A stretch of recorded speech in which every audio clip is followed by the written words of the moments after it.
So today I'm going to cook some pan-seared salmon with a side salad of strawberries and rocket leaf and some dill sauce over the same. So I'm going to begin with making the rocket salad and keeping it on the side. So these are some rocket leaves, which are also called arugula.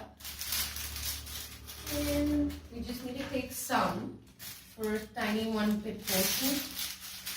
Give it a nice wash before I start doing something. Those are my other ingredients. I'll also be putting some cherry tomatoes with fresh mozzarella on the side. We have some nice red wine vinegar to make the vinaigrette. So these are my washed arugula leaves. Again, called rocket leaves. I prefer calling them rocket leaves. I'm just going to hand grate them so that the flavor remains. So rocket leaves are now easily available in market, and I prefer it better than iceberg lettuce. It has a bitter taste to it, but a better texture in terms of flavor, and just need some basic rocket leaves. And it goes brilliantly well with salmon. It's one of my favorite combinations. So the dill sauce is a creamy sour cream, lemon, a little bit of Dijon mustard sauce. So with a little bit of garlic in it too. So that's going to be a little heavy on the palate because salmon has its own creamy texture. So the salad is going to add fresh texture. I'm just going to keep it to a few arugula leaves. So these are my arugula leaves. And then quickly chop some little strawberries in it. So it's a myth that fruits don't go with savory food. I think that's the new trend in the market now, where fruits are being used with savory food. And strawberries fresh in the season. I'm just going to chop them finely. Just the red part, so that it also adds some color to the plate.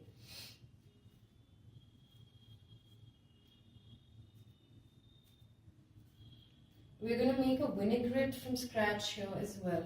The red wine vinegar, some garlic and olive oil, with some salt and pepper to go with it.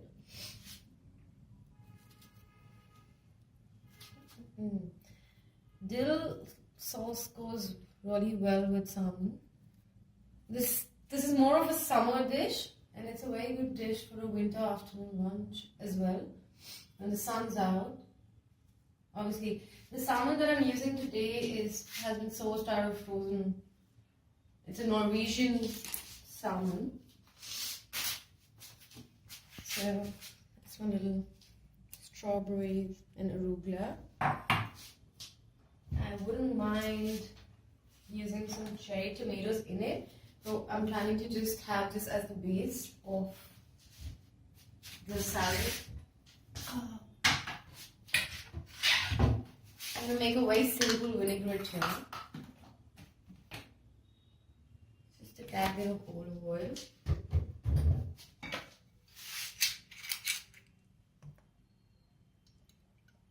Some red wine vinegar.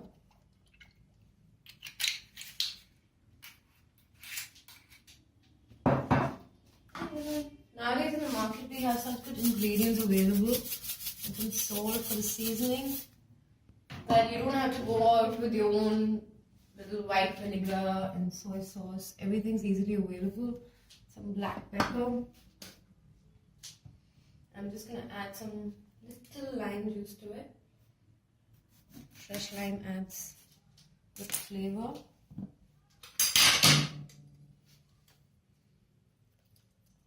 That's about it. Because the vinegar is already going to make it sour, and it's important to keep the balance of flavor. I'm going to add some crushed garlic to the same.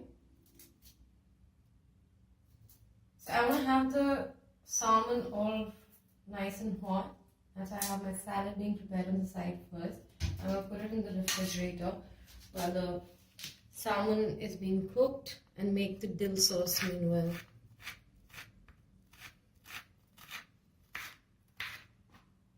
While this is fairly easy to make, it's one of my favorite dishes to eat because it's packed with a lot of flavor, as you can see. It's going to give it a nice little shape.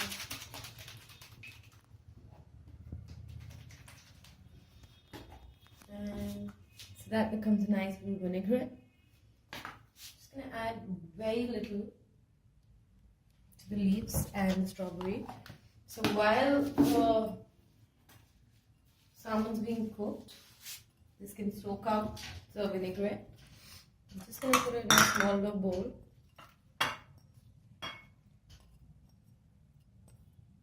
And put it in the fridge.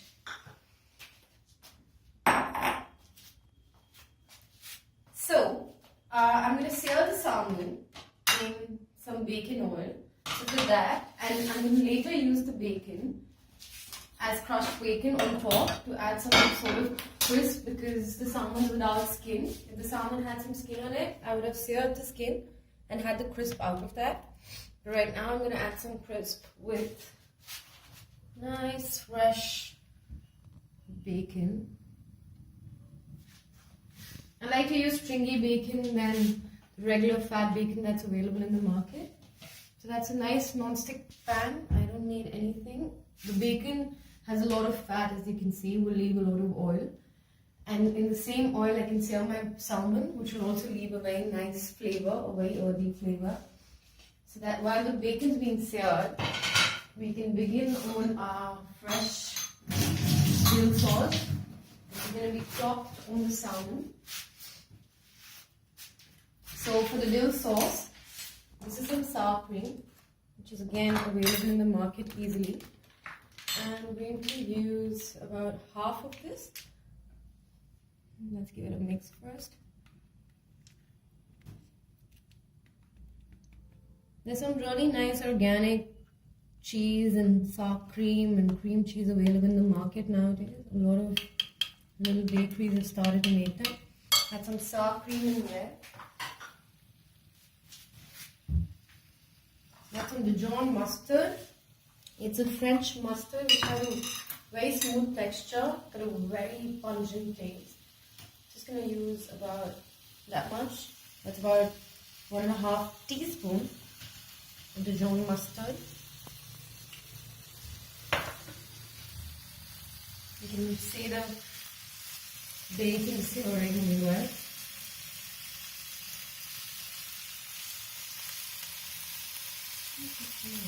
So dill has a very peculiar fresh taste to it, unlike any other herb. You could also make the sauce with some parsley instead of dill if you don't prefer eating dill. So I've just crushed. It's always better to crush the garlic because it leaves a lot of flavor out like that, instead of just chopping it and losing out the flavor.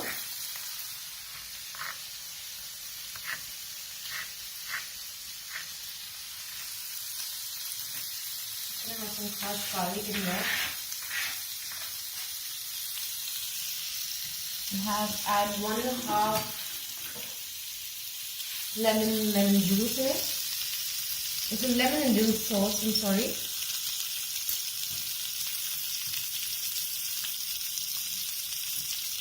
Fish goes really well with a buttery or a creamy lemon sauce usually. In Goa as well, almost every seafood dish is served with a lemon butter sauce.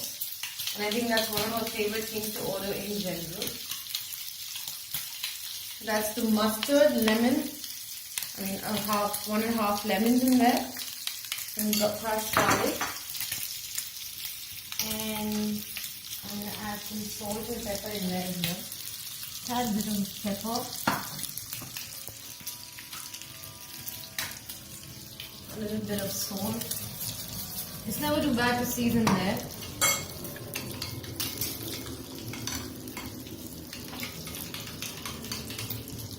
And I usually like to make the sauce and cook it for a bit, because then the flavor of the dill, this beautiful herb, is taken in by the sauce, which is going to be rather difficult in a short time frame. But you do, if you add enough diligent dill to it, it shouldn't be any less flavorful. If you smell the dill, it's between, somewhere between parsley and fennel, the way it smells. It has a beautiful flavor to it. So I'm going to finely chop the dill up.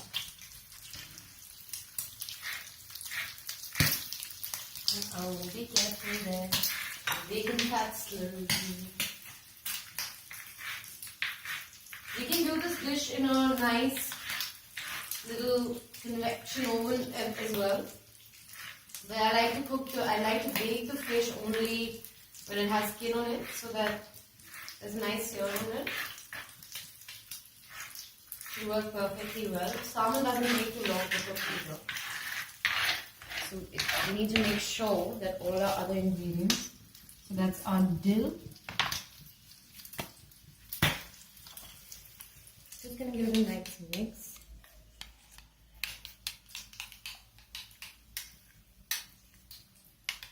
Never too bad to have a taste. Perfect.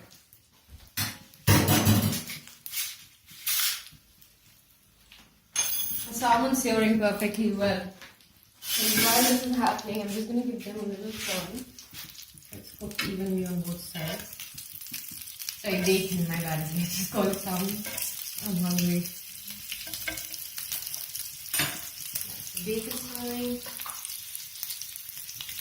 Meanwhile, I'm just going to prepare how I want the plate to look.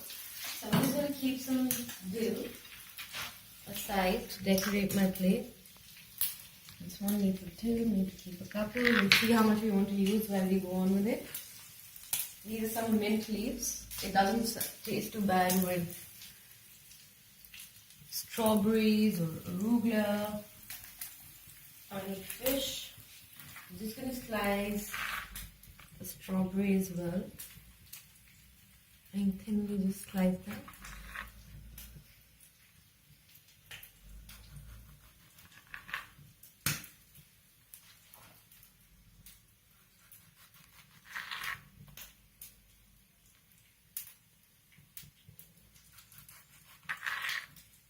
And some sliced strawberries. You can see how we want to use that later. And these are cherry tomatoes. You can also use regular tomatoes with the bocconcini. So I have bocconcini is nothing but fresh mozzarella. And again, it's easily available in the market these days. You keep it immersed in water so that the texture remains as it is. I'm just going to get cherry tomatoes sliced in half. Okay, we always cut through the middle. So I'm just going to slice it in half. Be seeded from both ends, because the seeds won't leave you a pleasant texture on the plate. If you have some basil, that too is not a bad idea to use. But let's stick to the herbs that we have today, because it's not good to confuse the flavors and all of these things. So remember, we're just doing this for presentation. But it does add a nice little freshness to the dish as well. So cherry tomatoes. And it'll add nice color pop to the dish as well. Remember to de-seed them, because they're going to leave water on the plate that might not look too pleasant. So the vinaigrette that we made can also be splashed upon these later. And then put on the plate on the sides. And maybe a little bit of dill on it too.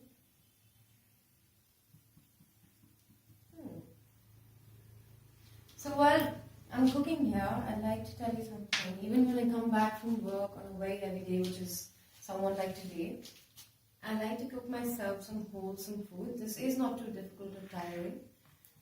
So it's very important. So I'm just slicing the mozzarella here.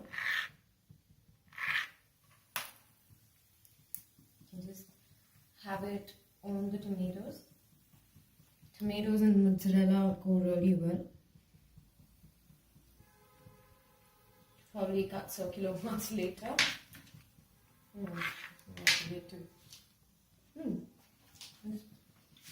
It's very spongy and good texture. Okay, our bacon looks almost done here. And let it sear on the side a little while we have our salmon on the thing. So like you can see, it's left enough fat for our salmon to be seared. That's a Norwegian salmon steak. It's again easily available in the market. My flame is on low. I'm just going to leave it for about 3 to 4 minutes on each side.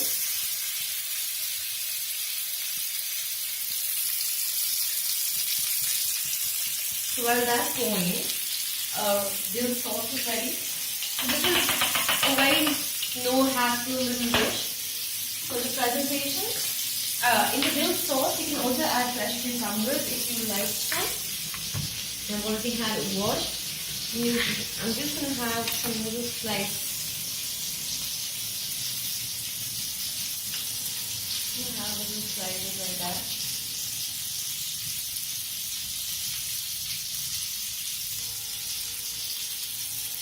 You can put it on the plate, fold it up and put it on the plate. It won't look too bad.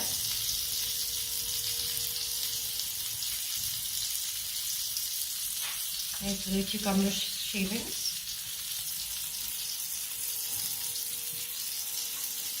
Maybe the other side.